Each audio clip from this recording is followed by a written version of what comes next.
King of the road, trailer for sailoring. Man, trailer for sailoring. Ain't got no cigarettes, but trailer for sailoring. Give man, don't pay no trailer for sailoring. Trailer for sailoring. Ain't got no trailer for sailoring. Give man a man by no man. Give the road. Trailer for sailoring. Man, trailer for sailoring. Ain't got no cigarettes. Coucou, alors on se retrouve samedi sur mon... Enfin c'est pas à moi, l'ours en peluche que mes enfants ont récupéré chez leurs grands-parents, qui est très confortable. Bref, je vous reprends aujourd'hui alors que j'avais pas trop prévu de vraiment filmer sur ce week-end pour deux raisons. Premièrement, j'ai dû vous mettre des images, je suis allée faire un tour en librairie dans un but précis qui était d'acheter un psaume pour les recyclés sauvages de Becky Chambers. Parce qu'il vient de sortir, que je ne le trouve évidemment nulle part d'occasion, qu'il n'est pas du tout à ma médiathèque et je ne sais pas s'il le sera, et que j'ai vraiment très envie de le lire. Et comme il a un prix qui me semble tout à fait raisonnable, je crois qu'il a 12 €, quelque chose comme ça, je me suis dit, bon, bah, je ne prends pas grand risque a priori à me l'offrir, d'un point de vue investissement, ça va. Sauf que, évidemment, il n'y était plus, donc grosse déception. Et évidemment, bien malgré moi, j'ai regardé les rayons fantasy, pas que, mais surtout fantasy, parce que j'avais pas trop le temps de traîner, et que, évidemment, j'ai trouvé autre chose.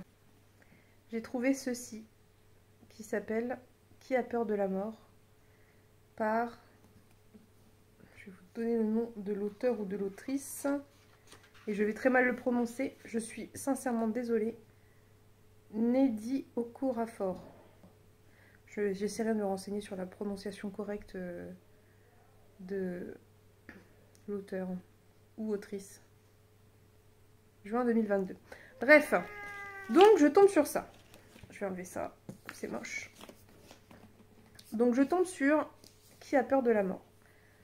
Je vois ce livre, comme ça, évidemment. Je me dis, waouh, il est trop beau et tout. Donc je regardais un peu tous les hardbacks. Je me dis, ouais, il est trop beau et tout. Et là, je vois la couverture. Et je me dis, mais c'est magnifique. Voilà, c'est magnifique. Et je lis le résumé, évidemment. Et alors, pourquoi je l'ai acheté? Parce que des livres trop chouettes, il y en avait plein. Pourquoi je l'ai acheté? Parce que ça se passe en Afrique. C'est de la fantaisie africaine. Je crois que c'est la première fois que j'en vois. Il doit y en avoir, hein, je suis peut-être juste pas au courant. Mais je crois que c'est la première fois que je vois de la fantaisie africaine. Donc c'est de la fantaisie africaine. C'est l'histoire d'une jeune femme qui, je crois, a des pouvoirs magiques. J'avoue que j'ai pas trop compris. En fait, les résumés, je les lis juste pour voir à peu près de quoi ça parle. Et là, j'ai vu. Magnifique livre, en hardback. D'accord? Avec... Oups, pardon. Avec cette couverture incroyable. Ce portrait magnifique de cette jeune femme. Plus le résumé. Bref. Voilà, donc je l'ai acheté, évidemment. Il était à 20,90 €, ce qui n'est pas excessif, je trouve, pour un hardback. En plus, il a l'avantage de ne pas avoir de jaquette, et je vous ai déjà dit, je crois, que je déteste les jaquettes, parce que j'ose jamais les enlever, sauf que je trouve que les livres sans jaquette sont bien plus beaux. D'ailleurs, dites-moi, si vous savez, quel est l'intérêt des jaquettes? Est-ce qu'il y a un intérêt aux jaquettes? Est-ce qu'en fait, ça s'enlève une jaquette? Je veux dire, est-ce que ça se fait de virer la jaquette pour ranger les livres sans jaquette?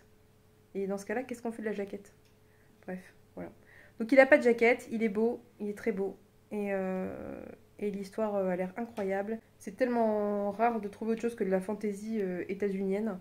Déjà française, c'est plus compliqué, mais alors d'un autre continent, vraiment, je veux dire, pas un auteur qui écrit sur un autre continent, mais un auteur soit qui a des racines sur un autre continent, soit qui est carrément originaire d'un autre continent. Il n'y en a pas tant que ça. Alors je sais qu'il existe pas mal de fantaisie asiatique, il faudra que je m'y penche un jour. Et un peu de fantaisie orientale. Mais Fantaisie africaine, en tout cas, j'en avais jamais entendu parler de ce bouquin. Ou je suis passée à côté, je sais pas. Bref, bah, il vient de sortir en fait, hein, puisqu'il est sorti en juin 2022. Donc il est tout récent. Je l'ai pas vu passer, hein. Franchement, je sais pas si vous l'avez vu, dites-moi, mais je ne l'ai pas vu passer. Donc voilà, ce livre est absolument magnifique. Bon, l'écriture, je pense que l'écriture va me plaire. Et du coup, j'avais prévu de lire plein de trucs. Enfin, j'ai toujours plus ou moins plein de trucs prévus, mais j'avais prévu de lire une cosmologie de monstres de Sean Hill. Et là, du coup, je sais plus quoi faire. Bref, on y reviendra à Qui a peur de la mort. Deuxième raison pour laquelle je vous prends aujourd'hui, c'est parce que nous avons décidé avec Pénélope de lire le tome 4 en lecture commune ce soir et demain soir de Blackwater. Et que du coup, je pense que je vais vous faire quelques plans. Et donc, autant introduire avant parce que, bah voilà, c'est plus sympa. Voilà, vous savez tout. Bon, et bien sur ce, je vais vous laisser. J'ai plein de trucs à faire. Je n'ai quasiment pas lu hier, mais en fait, c'est tous les week-ends, c'est comme ça. Parce que tous les week-ends, je fais du montage. Et le montage, ça prend un temps. Voilà. Donc j'aime bien filmer des vlogs, mais c'est beaucoup de montage. Et tout ça pour dire que du coup, le week-end, enfin le week-end, comme j'ai beaucoup de montage, j'ai moins le temps de lire puisque je fais ça le soir, hein, puisque mon temps libre reste le même. Hein. Donc du coup, je ne lis pas. Et du coup, je n'ai pas avancé sur la femme ours. Et voilà. Donc, mais de toute façon, ce soir, je coupe tout. J'ai déjà monté ma vidéo pour la chaîne Plante. J'ai plus qu'à l'envoyer sur YouTube. Donc ce soir, je peux entièrement me concentrer sur Blackwater. Voilà. Bon, allez, sur ce, j'y vais parce que j'ai plein de trucs à faire. Et puis on se retrouve probablement ce soir. À plus tard.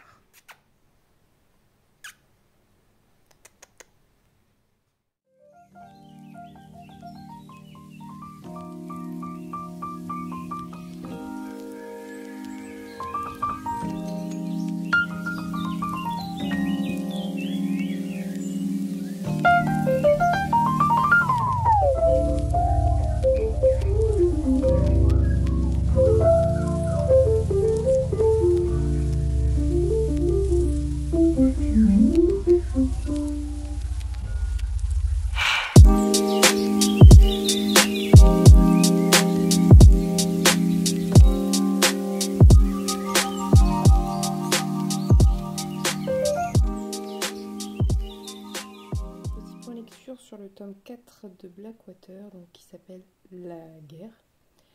Je vous fais un rapide point, je vais pas trop traîner. De toute façon, plus ça va et moins je peux en dire, j'ai l'impression.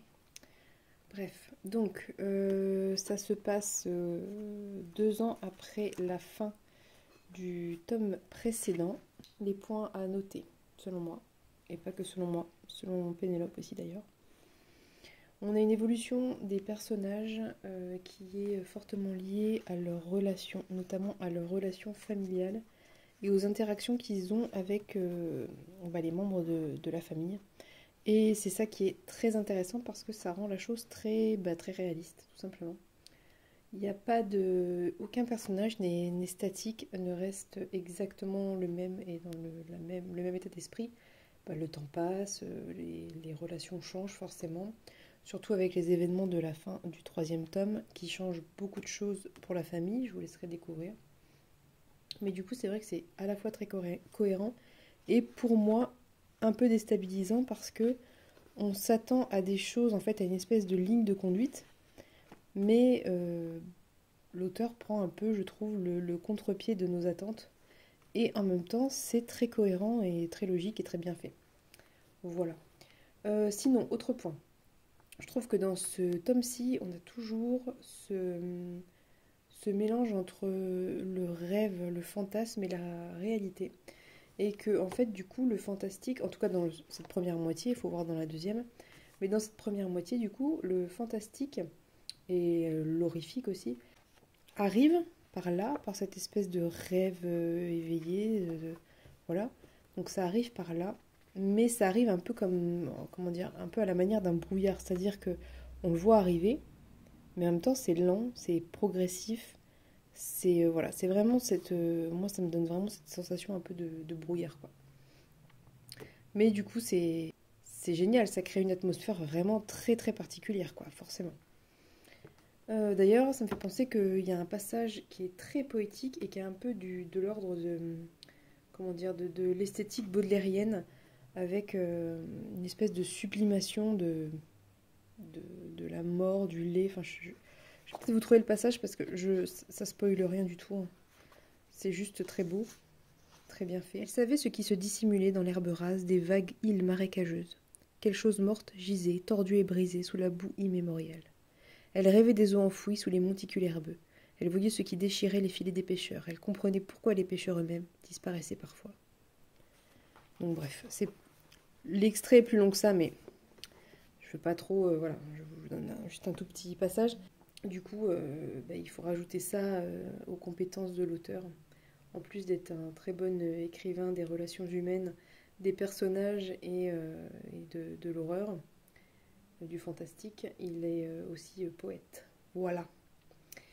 Qu'est-ce que je voulais ajouter? Si, dernier point, qui n'est pas spoilant et qui est intéressant à noter, c'est que jusqu'à présent, la plupart des menaces des conflits, venaient du cœur même de la famille et des relations qu'ils avaient.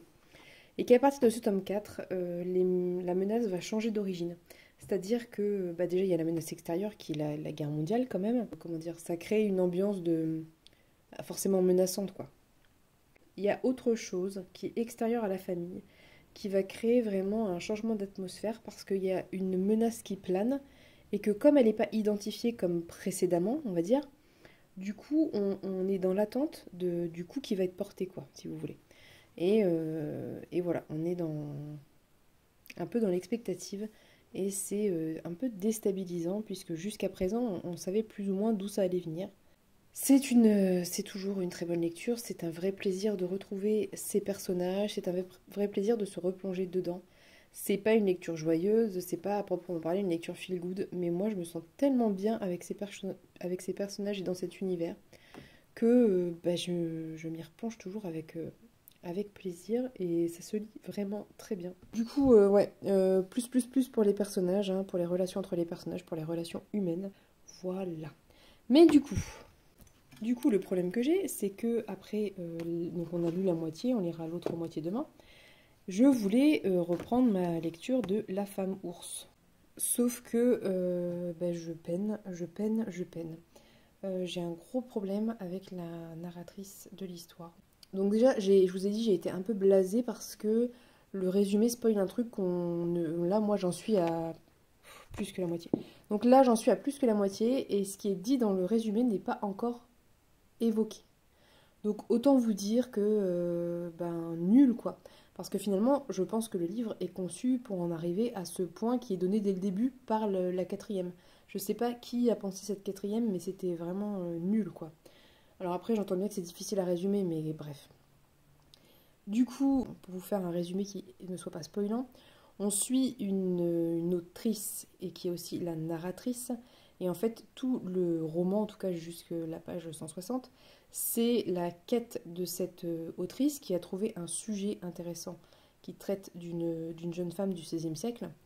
Et toute sa quête, c'est de réussir à avoir le plus d'informations possible sur cette jeune femme afin d'écrire elle-même un roman, en trouvant le plus d'infos possible. Et évidemment, c'est une sombre inconnue puisque, vous le savez sûrement, à l'époque, les seules personnes dont on parlait, c'était les rois, les reines, les princes, les princesses. Et plus on descendait dans la hiérarchie, moins on restait dans les mémoires. Et évidemment, le XVIe siècle, ça remonte un peu, et voilà. Bref, donc elle a assez peu de sources, et elle essaye de les croiser, elle fait des recherches, voilà. En gros, c'est ça l'idée.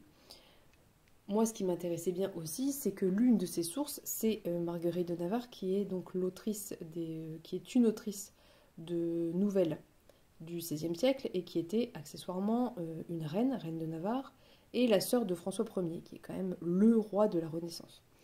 Et moi, j'ai fait mon mémoire sur Marguerite de Navarre. Donc c'est vrai que je trouvais ça sympa, parce que je me reconnaissais dans plein de ses recherches finalement. Le problème que j'ai, si vous voulez, c'est que tous les passages qui concernent ses recherches sur la jeune fille m'intéressent.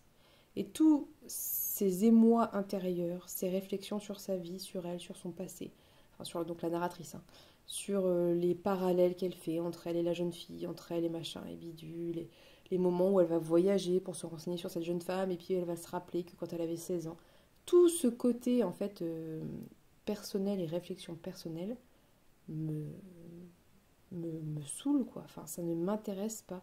Cette narratrice ne m'intéresse pas. Il y a des petites réflexions féministes et tout, ça pourrait, hein, mais je sais pas pourquoi elle m'agace. Je la trouve, je pense que je la trouve assez narcissique. Et je trouve qu'elle a un côté... Faut dissocier le narrateur de l'auteur, de l'autrice. Hein. Là, je vous parle bien de la narratrice et non pas de l'autrice qui a écrit le livre.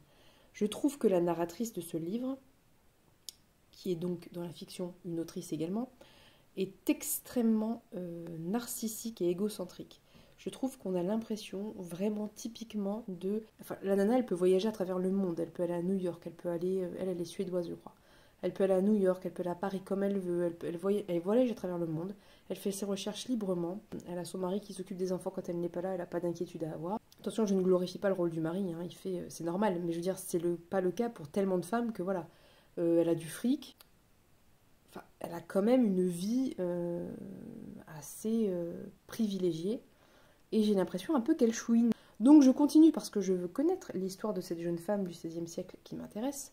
Mais je saute un peu les passages où elle est là à réfléchir sur sa vie, sur son passé, sur blabli, parce que ça me tanne en fait. Ça m'intéresse pas en fait, tout simplement, je m'en fous, voilà, de ces problèmes de femmes privilégiées. Concrètement. Voilà, bon alors après peut-être que ça se trouve dans la suite, on va découvrir que ça fait référence à un épisode traumatique de sa vie, j'en sais rien, je vous le redirai si c'est le cas. Mais je pense que je vais vraiment le lire en diagonale, quoi, parce que là, il me reste 100 pages. Un peu plus de 100 pages, mais c'est laborieux, c'est relou. Il y a d'autres trucs que j'ai plus envie de lire et ça me saoule de perdre du temps sur ça et de bloquer parce que je suis très lente à lire, parce que je relis plusieurs fois les mêmes phrases, enfin, je n'arrive pas à avancer, quoi. Et je pourrais l'abandonner et je l'abandonnerais sans scrupule s'il n'y avait pas l'histoire de cette jeune femme que j'ai envie de connaître. Et j'ai vraiment très peur d'être déçue parce que j'ai très peur qu'au final, il se passe rien. Et j'ai qu'une envie, c'est de dire à cette narratrice, mais arrête de raconter ta vie. Moi, ce que je veux, c'est le roman qui concerne cette jeune fille et non pas tes recherches concernant cette jeune fille. Parce que voilà. Mais bon, après, en fait, dans l'idée, c'est super. Hein. Je veux dire, écrire un roman sur un roman, ça peut être hyper intéressant, quoi. Sauf que là, pour moi, ça l'est pas, quoi. Bref, voilà, je vais arrêter de descendre ce livre parce que j'aime pas trop ça. Dernier petit point avant de vous laisser, j'ai mis en pause la lecture de L'Enfant de poussière. Non pas parce qu'il ne m'intéresse pas, bien au contraire, j'aime beaucoup l'histoire et je suis bien dedans, mais j'admets avoir beaucoup de mal à lire sur téléphone portable. Autant le concept de Nextory est génial, mais vraiment génial, autant moi lire sur téléphone, ça me va pas trop, en tout cas pas à long terme. Parce que c'est trop petit, parce que ça me pète les yeux, voilà. Donc j'ai repris ma bonne vieille liseuse pour attaquer L'étrange malaventure de Mirella, écrit par Flore Vesco, qui est française, qui est une autrice française. Et je vous en reparlerai à l'occasion, parce que c'est un jeunesse et que ça se lit, je pense, assez rapidement. La liseuse m'indiquant qu'il me reste 3 heures de lecture, voilà. Bref, donc je reprendrai plus tard L'Enfant de poussière, parce que j'ai très envie de le lire. Mais je vais faire une petite pause de confort lecture avec ma liseuse. Voilà. Allez, on se retrouve plus tard, et puis, enfin demain d'ailleurs. Et puis, je vous souhaite une bonne nuit ou journée, que sais-je. À plus tard.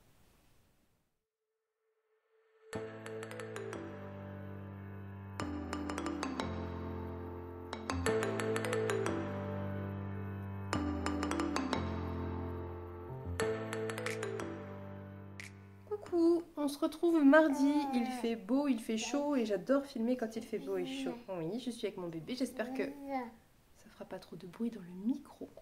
Je devais vous parler de quelques lectures, donc je vais commencer par Le Bal des Folles que j'ai en fait fini la semaine dernière, mais le vlog était déjà long et j'aimerais bien réussir à un petit peu réduire. Le Bal des Folles, c'est une histoire qui se déroule à la Salpêtrière, qui est donc un hôpital psychiatrique pour femmes. Et un endroit où on enferme les femmes qui sont dites folles. Donc on se rend très vite compte que, enfin, et d'ailleurs on le sait peut-être pour certains d'entre nous, que folle pendant très longtemps, Ça ne voulait pas dire grand-chose. On pouvait être folle si on n'était pas d'accord avec son père, avec son frère, avec son mari ou son tuteur légal, quel qu'il soit. Que folle, ça veut dire aussi dépressive, ça peut vouloir dire juste être malade, ça peut vouloir dire faire des crises d'épilepsie. Folle ne veut pas dire grand-chose. Donc dans ce livre, on va retrouver l'histoire de 4 femmes qui sont toutes les 4 très différentes, puisque nous avons une ancienne prostituée qui a la cinquantaine. Il y a une adolescente qui est internée parce qu'elle a fait des crises de catatonie et de convulsions. Il présente un livre, il est trop mignon. Ensuite, il y a une petite bourgeoise de province qui est infirmière en chef et qui travaille avec le grand docteur Charcot.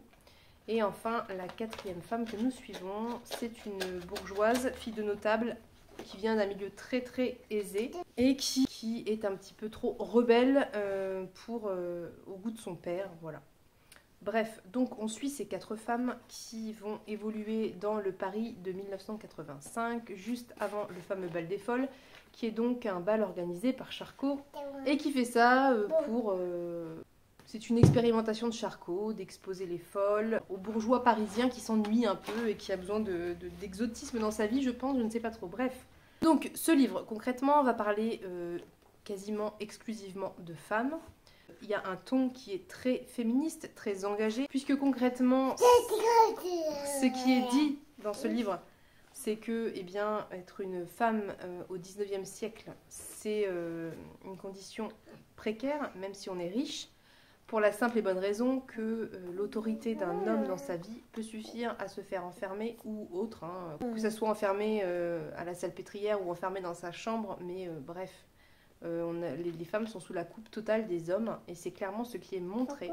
Il y a un thème qui était très intéressant qui est la trahison familiale. Ça revient à plusieurs reprises, à plusieurs niveaux, dans toutes les histoires, je crois d'ailleurs. La trahison familiale, la trahison des personnes qui nous sont les plus proches, qui sont censées nous protéger et être de notre côté et qui abandonnent pour différentes raisons ces femmes. On parle beaucoup aussi des hommes, du mépris des hommes envers les femmes, de la peur des hommes envers les femmes. Voilà, ça parle beaucoup du rapport entre les hommes et les femmes, évidemment l'inégalité de ces rapports. Je suis désolée parce que le petit touche à tous les paramètres, ça va être n'importe quoi. Est-ce que ce plan va servir à quelque chose? Je ne sais pas, ça se trouve on ne m'entend pas, bref. Ça parle beaucoup évidemment des inégalités, ça parle beaucoup d'injustice, ça parle beaucoup de trahison, ça parle beaucoup d'abandon. Ça parle de tout cela, ça parle du traitement des femmes dans une société patriarcale qui leur dénie complètement le droit de penser, le droit d'exister, le droit de se révolter, le droit de parler, enfin voilà. Et je sais qu'on a tendance à mettre en avant souvent les femmes dites fortes ou dans les romans à mettre en avant des familles très gentilles et compréhensives avec leurs filles qui est un peu rebelle, ou voilà. Mais la réalité est que, en fait, la très très très grande majorité des familles ne veut pas d'une fille, d'une femme, d'une sœur qui se rebelle, ne veut pas d'une fille, d'une femme ou d'une sœur qui n'est pas dans les clous, qui n'est pas dans la norme, qui est déviante au sens premier du terme, qui dévie de la norme, qui dévie du chemin tracé. Et voilà. C'est de cela dont parle ce livre. C'est, je trouve, très bien écrit. On n'a pas forcément énormément sur les personnages, c'est assez court comme vous avez pu le voir. Mais moi, je trouvais pas qu'il y avait besoin de beaucoup plus sur les personnages dans la mesure où c'est pas tant l'histoire individuelle qui est intéressante que l'histoire des femmes de manière générale. Les exemples qui sont pris restent des exemples. Alors on prend une individualité, mais concrètement, ça reste des exemples. C'est un petit peu compliqué de filmer. Je peux pas trop en dire parce que c'est court, parce que je veux... En fait, j'étais plus intéressée par le fond et la structure et le schéma de pensée, de société, etc. Plus que par les histoires particulières de ces femmes, même si on s'y attache à certaines plus que d'autres à mon sens, mais ça c'est propre à chacun bien évidemment. Pour moi l'histoire est un prétexte au fond. Après je sais que certaines personnes ont déploré le fait que justement ça manquait de détails, de développement sur les personnages principaux. Bon, ça c'est à vous de voir. En tout cas, c'est une lecture qui s'effectue très rapidement, c'est très fluide, ça se lit très bien. C'est pas un essai, c'est vraiment un roman. Vous voyez le sous-texte si vous le voulez, entre guillemets. Bon, c'est difficile de passer à côté quand même. On peut s'arrêter juste à l'histoire en elle-même, voilà. Donc j'ai beaucoup aimé Le Bal des Folles. Deuxième livre que j'ai terminé cette fois-ci cette semaine, c'est le tome 4 de Blackwater. La guerre, que j'ai lu encore une fois en lecture commune avec Pénélope. C'était une très bonne lecture.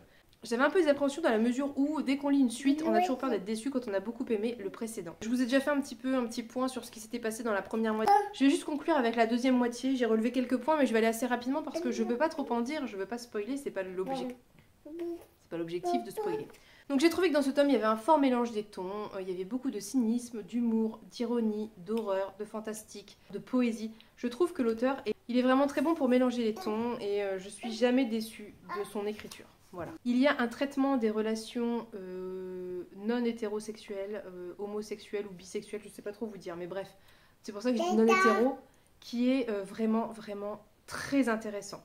À savoir que l'auteur était lui-même homosexuel et il propose un traitement de l'homosexualité que moi je trouve vraiment bien fait parce que c'est mis en scène d'une manière tellement naturelle que c'est pas c'est ni caché ni pointé du doigt, c'est juste normal et naturel.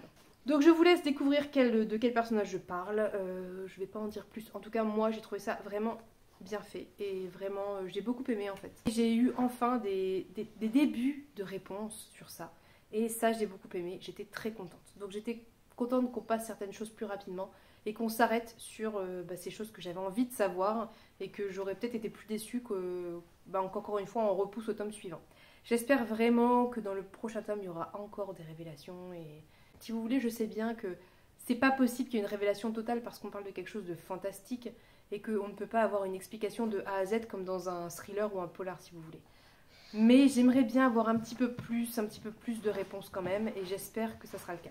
Autre chose dans ce tome qui s'est encore une fois développé et que j'ai beaucoup aimé, c'est tout ce qui concerne la famille, tout ce qui concerne le poids que peut avoir la famille dans la vie de l'individu, le poids que peut avoir un membre d'une famille dans la vie des individus qui l'entourent et les rapports familiaux qui se développent. Bref, donc tout ça pour vous dire que j'ai beaucoup aimé ce 4e tome. Il est plus fantastique et moins horrifique je trouve. Il s'est passé peut-être moins de choses mais en même temps non. Ça dépend des attentes que vous avez. Il s'est peut-être passé moins d'action à proprement parler mais il y a eu beaucoup de révélations et on a beaucoup avancé dans le récit et dans l'histoire. Plus j'avance et moins je peux en dire, mais j'ai beaucoup aimé, j'ai vraiment hâte de lire le 5e, je pense qu'on va le lire ce week-end. Quand vous aurez la vidéo, peut-être l'aurai-je lu, je ne sais pas.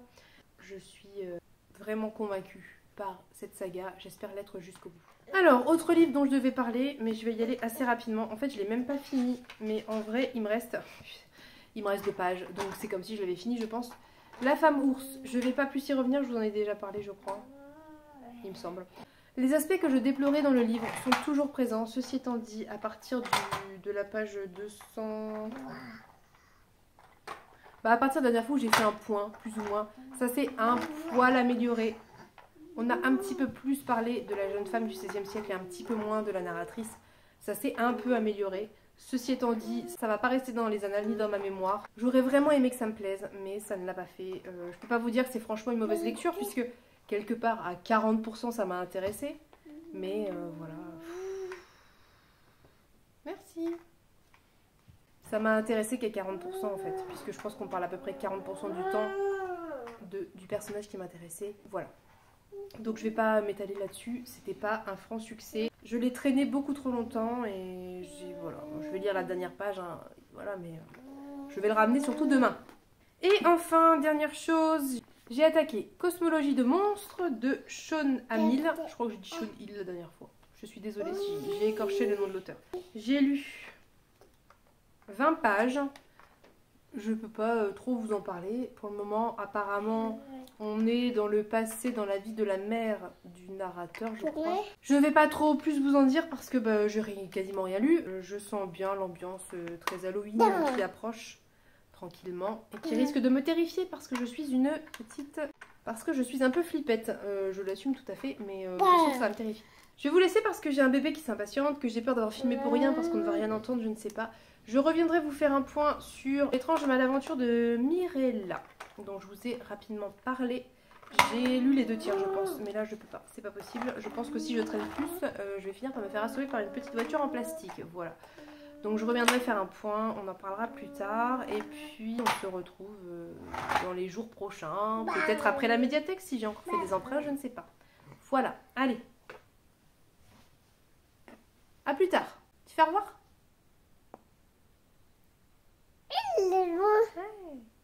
Coucou, on se retrouve mardi soir et je vous fais juste un tout petit point sur Le Spectateur de Théo Grosjean que j'ai terminé. Donc, Le Spectateur était une excellente lecture. J'ai vraiment beaucoup aimé.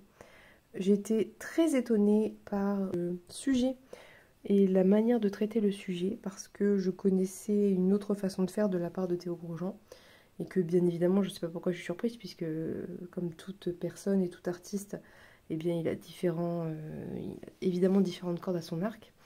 Et là, c'est vrai que moi qui étais plus habituée à le suivre dans un style très personnel où il va plutôt raconter sa vie et son quotidien, là, on est vraiment dans une fiction. Alors, je ne doute pas que certains épisodes sont inspirés de son vécu, de ses ressentis. C'est d'ailleurs, je pense, le cas de la plupart des artistes. Hein.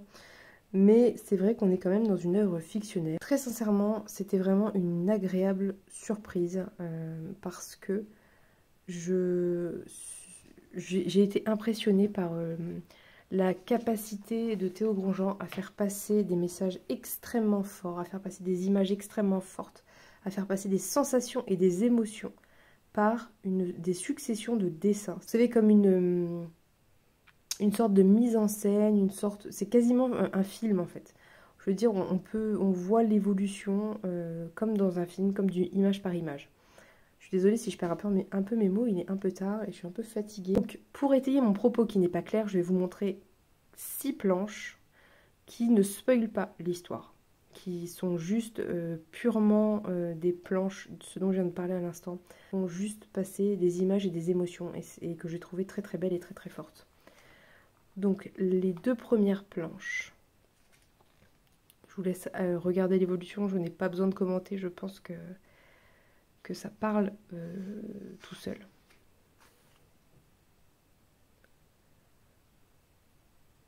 Moi je suis franchement bluffée par la capacité d'une personne à imaginer cette succession d'images, partir d'un point A en passant par différents points qui font référence à des choses de l'histoire, enfin voilà, pour en arriver à un point final qui ferme la boucle en fait. Je trouve ça, c'est quelque chose que je trouve vraiment magnifique. Enfin moi j'ai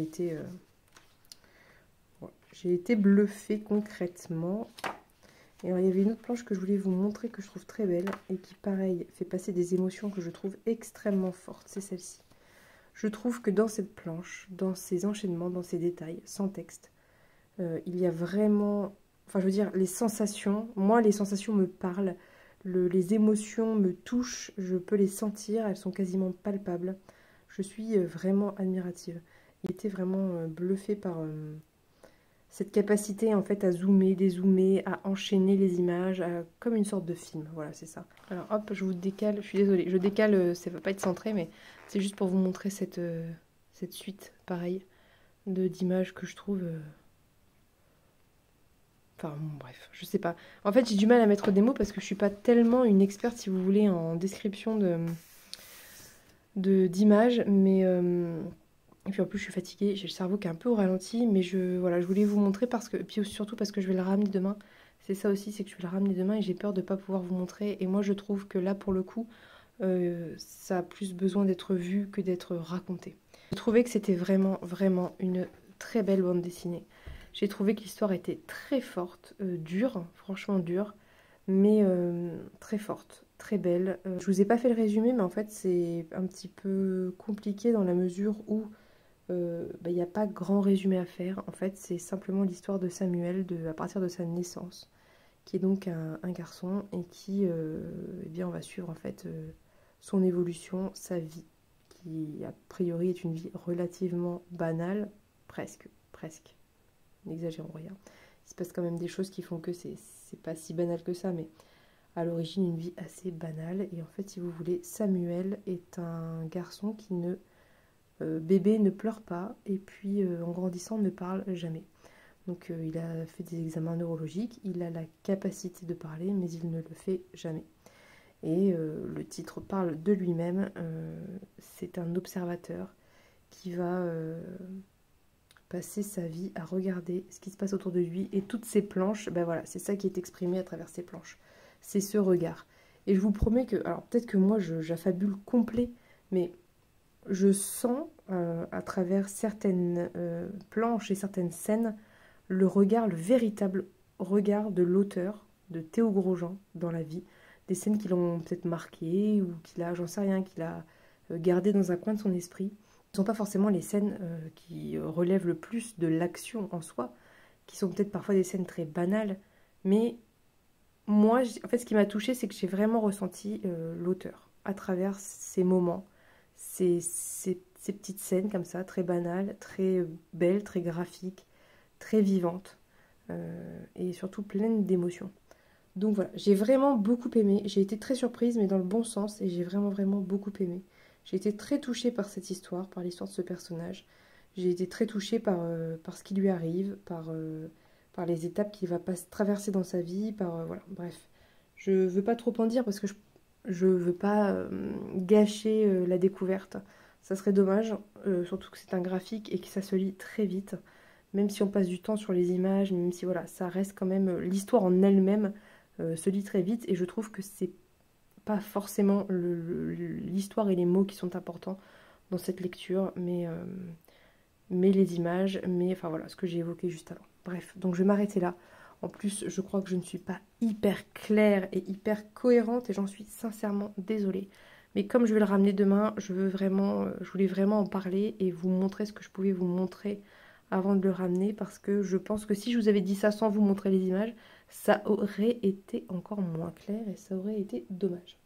Voilà, dernier point sur la femme ours, j'ai lu les 2 pages qui me restaient, je vous confirme que ça n'a absolument pas révolutionné ma vision de l'œuvre, c'est toujours une lecture médiocre à mon sens, voire médiocre moins, je pense que concrètement, elle n'est pas du tout faite pour tout le monde, elle n'est pas accessible pour tout le monde parce qu'on est dans des thématiques un peu de recherche universitaire, sur des sujets qui sont quand même assez pointus.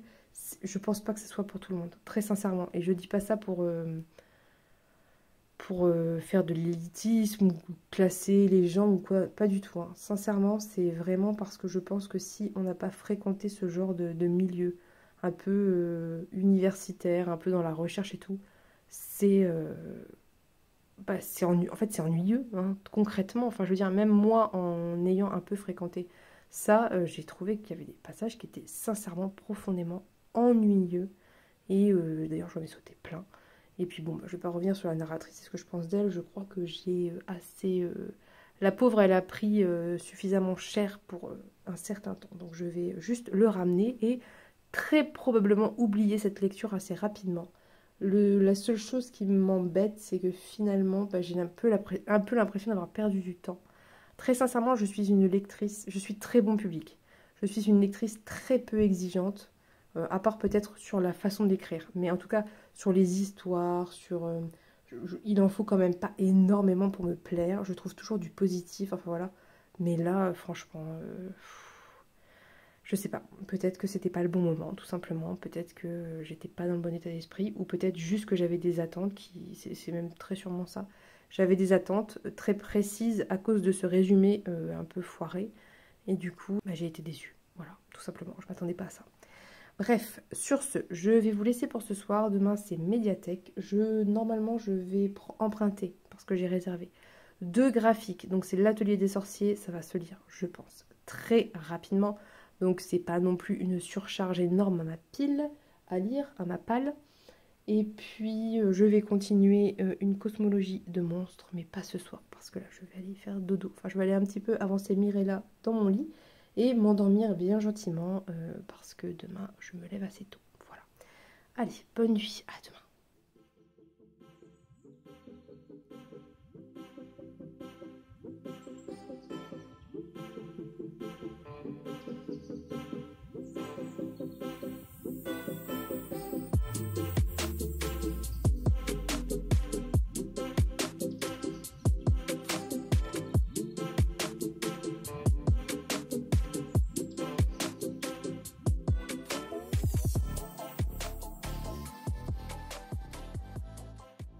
c'est mercredi. Qui dit mercredi dit médiathèque. Qui dit médiathèque dit ramener des livres et dit surtout emprunter des livres, chose que je n'avais pas prévue parce que je pars en vacances dans une semaine et que je vais me retrouver avec des livres qui vont rester chez moi parce que vu que je pars en train, je vais pas les prendre. Voilà. Mais bon, c'est pas grave. Je vais vous montrer quand même ce que j'ai pris et puis on verra dans quelle mesure j'arrive à lire avant de partir. Pour commencer, j'ai pris le tome 1 et 2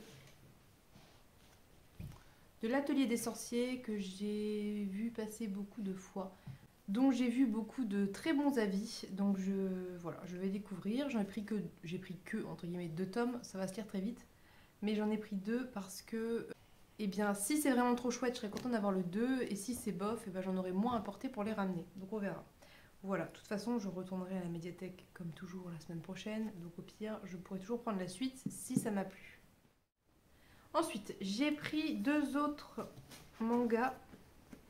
Ce qui me fait un petit peu déculpabiliser du fait d'avoir pris des livres alors je ne voulais pas en réemprunter. J'ai pris Minuscule tome 1 et 2 également pour les mêmes raisons. Tout pareil, parce que j'en ai entendu beaucoup de très bons avis. Parce que ce sont des mangas que ça se lit vite et voilà, c'est déjà pas mal. Alors, je vous ai pas fait le résumé pour l'Atelier des sorciers parce que je ne sais pas trop de quoi ça parle, je ne me rappelle pas. Quant à Minuscule, je crois qu'on suit simplement 2 petites créatures qui vivent dans la forêt et on suit leurs petites aventures. Il me semble que c'est très mignon, c'est très doux, c'est pas... Voilà, c'est très, très automnal, très, très de saison. Même si je lis pas forcément de saison, mais... Enfin, je l'aurais très bien pu les lire à un autre moment sans aucun souci. Mais en l'occurrence, apparemment, ça tombe bien. Ensuite, j'ai pris La Dame à la licorne de Tracy Chevalier qui va parler apparemment d'amour et de relations humaines et de relations familiales. Voilà, j'en sais pas trop plus. Le résumé n'en dit pas grand chose. C'est pas plus mal. J'ai un tout petit peu commencé quand je vous ai montré, je crois, quand j'étais à la médiathèque. Voilà, je peux pas vous en dire plus puisqu'en ayant lu à peine une dizaine de pages, voilà, j'ai pas d'avis, mais j'ai pas mal entendu parler de Tracy Chevalier par le passé, donc je suis assez curieuse de découvrir ce livre. J'ai également pris Druide d'Olivier Perroux, que j'ai aussi vu pas mal passer à un moment. Je sais pas quand est-ce que ça a été publié, mais c'est pas tout jeune, hein, ça a une dizaine d'années, je crois. Mais je sais pas pourquoi, à un moment, 2010, ouais. À un moment, c'est ressorti. Je pense qu'inconsciemment, je l'associe un petit peu à Même pas mort de Jean-Philippe Jaworski. Je sais pas pourquoi. Je pense que c'est parce que j'ai dû en entendre parler au moment où je lisais le tome 1 de Jaworski. Ça n'a peut-être rien à voir. Je vous en reparlerai à l'occasion. Et je ne fais pas de résumé parce que je n'en sais rien. Et enfin, j'ai pris Le désert des couleurs d'Aurélie Wellenstein pour la simple et bonne raison que j'ai adoré Mère morte. J'ai encore plus aimé Le Dieu oiseau. Et donc j'étais très curieuse de découvrir d'autres œuvres de l'autrice. Voilà.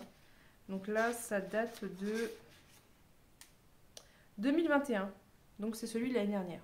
J'ai vu qu'elle en avait sorti un très récemment, que j'ai également très envie de lire, parce qu'il y a déjà des retours qui sont sortis et qui sont très positifs. Mais comme je ne veux pas l'acheter parce que c'est bon, là, niveau achat livre, c'est fini. Et que, comment dire, je sais que je vais pas le trouver d'occasion avant un certain temps. Et qu'il n'est pas prévu apparemment qu'il rentre à ma médiathèque pour le moment, et bien soit j'attendrai Noël que quelqu'un me l'offre éventuellement, soit j'attendrai juste de le trouver d'occasion, ou je sais pas. Enfin, en tout cas, je vais pas l'acheter dans l'immédiat, je vais résister parce que j'ai pris la dernière fois Qui a peur de la mort, que j'ai quand même l'intention d'acheter le Becky Chambers et que j'ai acheté la semaine passée des livres d'occasion, je vous avais montré. Donc là, c'est bon, j'ai rempli mon quota, on va arrêter là tout de suite. Stop, parce que sinon, ça ne s'arrêtera plus jamais. Si je commence à me remettre à acheter des livres, je suis cuite. Donc non, on va éviter. Voilà, donc déjà, ça me fait quand même 7 lectures, 3 romans. Le Tracy Chevalier, je pense qu'il va pas être trop long à lire. Les 2 autres, un peu plus, à mon avis, surtout Druide. Les mangas, ça va aller vite, je suis pas inquiète pour ça. Là, pour le moment, ce que j'aimerais faire, c'est terminer sur ma liseuse L'Estrange Malaventure de Mirella de Flore Vesco. Je vous en reparlerai plus tard, mais il me reste... J'ai lu 84%. Donc, ça serait bien que je termine parce que j'aimerais passer à autre chose. Je pense attaquer ce soir... je vais vous dire ça, je vais regarder tout de suite. Qu'est-ce qu'il y a, chat?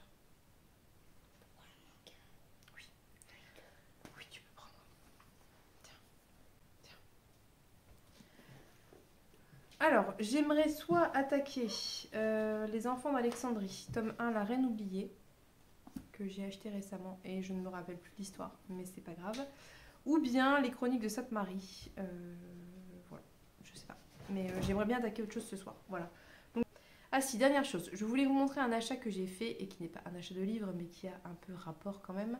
Je vous montre ça tout de suite. Donc j'ai passé une petite commande dans une petite boutique d'une créatrice. Via Etsy. Donc je vais vous montrer ce que j'ai acheté, mais je vous ferai des plans plus jolis. D'ailleurs, peut-être est-ce que je vais insérer les plans, je ne sais pas, on va voir. Donc j'ai pris 3 marque-pages, qui sont 3 oiseaux fantastiques que j'ai trouvé trop beaux. Voilà. Je saurais pas, voilà, juste j'ai craqué. Je les ai trouvés trop beaux, les couleurs sont trop belles, j'adore le trait, je suis fan. Et j'ai pris aussi, quitte à faire une commande, une très jolie carte qui va faire une très jolie décoration que je trouve trop belle. C'est une 7. J'ai hésité avec la carte citrouille ou la carte, je crois que c'était des châtaignes.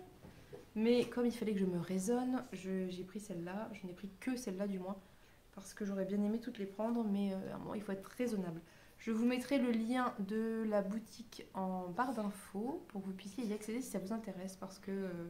je ne pense pas être la seule à trouver ça magnifique. Voilà. Et avec la carte, il y avait une jolie petite enveloppe en craft, puisqu'à l'origine, c'est fait pour être envoyé, mais moi, je vais l'utiliser en décoration. Voilà. Sur ce, je vais attaquer, enfin terminer Mirella, parce qu'il me reste 17 minutes de lecture et que comme ça, je peux enchaîner avec Cosmologie de monstres tant que je n'ai que le grand qui est avec moi et qui lit minuscule. Que le petit dort et que c'est calme. Et puis voilà. Donc on se retrouve plus tard pour un point peut-être sur Mirella.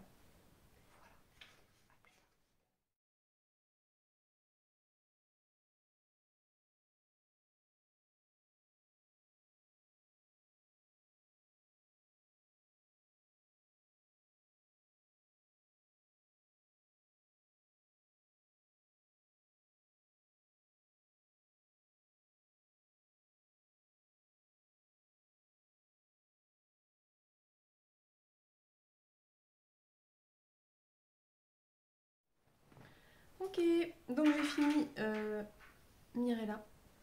C'est un livre jeunesse. Ceci étant dit, je vous recommande de ne pas le mettre entre toutes les mains parce qu'il y a des scènes dures, des scènes peut-être difficiles à comprendre et qui peuvent être traumatisantes pour un enfant trop jeune. On parle quand même de pas mal de violence. Donc voilà. Donc c'est une réécriture de conte, c'est la réécriture du joueur de flûte d'Amelin, que vous connaissez probablement, j'imagine. Et c'est une réécriture que moi je n'avais jamais vue. J'avais jamais vu de réécriture de ce conte. Moi je n'ai pas la science absolue, hein, je connais pas tout, mais autant les Cendrillon et tous les contes de princesses, ça c'est bon. Autant le joueur de flûte d'Amelin, j'avais jamais vu. Et c'est une bonne réécriture. Franchement, c'était une bonne lecture.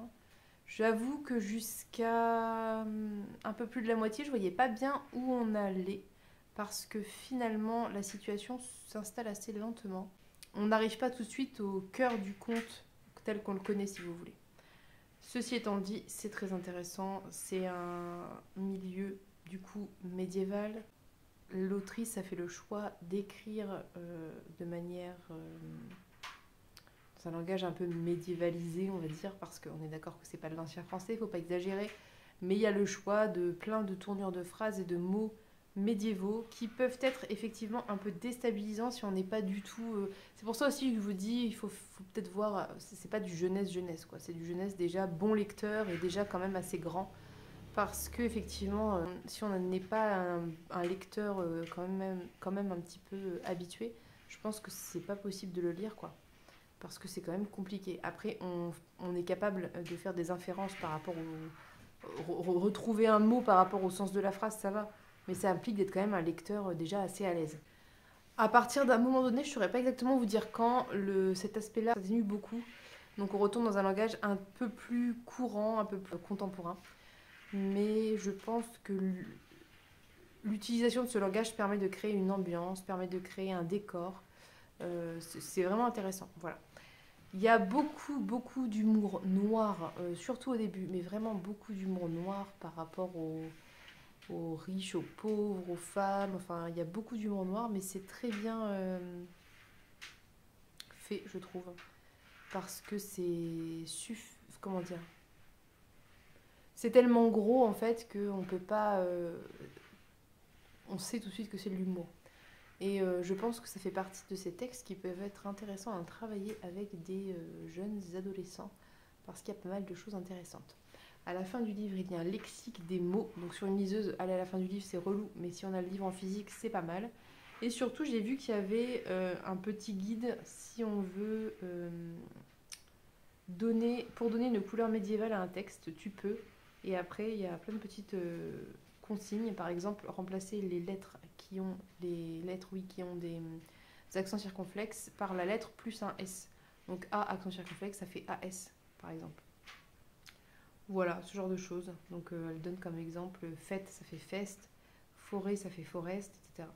Et il y a un bonus insulte médiéval avec ribot, niquedouille, maroufle, espèce de coq-fredouille, fiefé coquebert, bougre de godinette, malévole folieuse. C'est mignon, quoi. Et on a même la petite morale du conte à la fin qui est pas mal. Je vais vous la donner parce que ça spoil pas tellement l'histoire. Enfin, ça spoil rien du tout.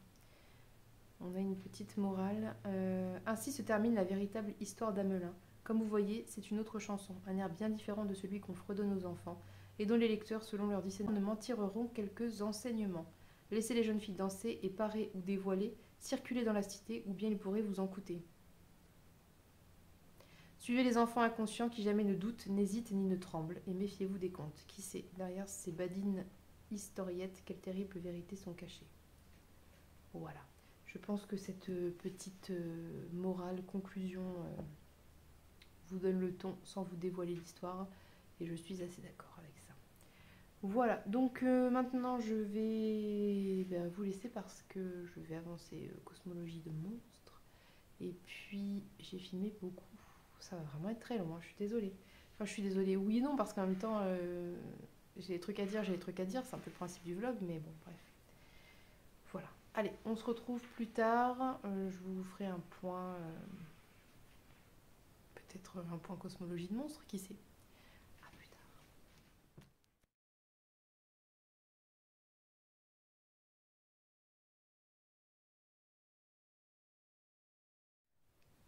Coucou, alors, aujourd'hui c'est vendredi et je vais clôturer maintenant parce que je vais monter la vidéo et l'envoyer pour demain. Et surtout, je n'ai rien terminé de plus. Par contre, j'ai attaqué plein de trucs, je vais vous montrer rapidement et je vous laisse. Comme je l'avais dit, j'ai attaqué une cosmologie de monstres de Shawn Hamill. Voilà, il me reste un tiers, un petit peu plus d'un tiers peut-être.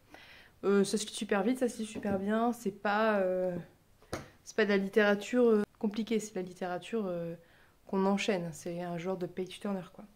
Mais comme je suis flippette, je vous l'ai dit, je ne lis pas ça le soir lorsque je suis seule au salon. Et donc j'ai attaqué un livre de ma palle qui y est depuis des années. C'est Kinderzimmer de Valentine Gobi, que j'ai également bien avancé. Ça se lit aussi très bien. Je vous en reparlerai des deux parce que... voilà, parce que comme une cosmologie de monstres, c'est la lecture commune du Patreon de Paper Palace, je voudrais en reparler même rapidement. Et Kinderzimmer, c'est quand même... bon, c'est particulier, je pense qu'il faut reparler un petit peu. Sinon, en numérique, je n'ai toujours pas repris l'enfant de poussière, même si je vais m'y remettre. En revanche, j'ai terminé Mirella, je vous l'ai dit, et j'ai attaqué le tome 1 des Chroniques de Sainte-Marie. Mais j'en reparlerai également plus tard, voilà. En sachant que la semaine prochaine, je vais sûrement moins filmer, tant mieux, ça fera un vlog moins long, parce que c'est les vacances et que moi, je vais ensuite partir en vacances, tout simplement. Voilà, donc sur ce, je vous laisse, j'espère que cette vidéo vous a plu. N'hésitez pas à me dire en commentaire ce que vous avez pensé des livres, si vous les avez lus, s'ils vous intéressent, s'ils font partie de votre palle et éventuellement me donner des recommandations si vous en avez, ça m'intéresse, je les note et puis je regarde ça plus tard. Voilà, je vous fais de gros bisous, je vous souhaite une bonne semaine, une bonne journée Et je vous dis à bientôt pour une prochaine vidéo. Bye bye!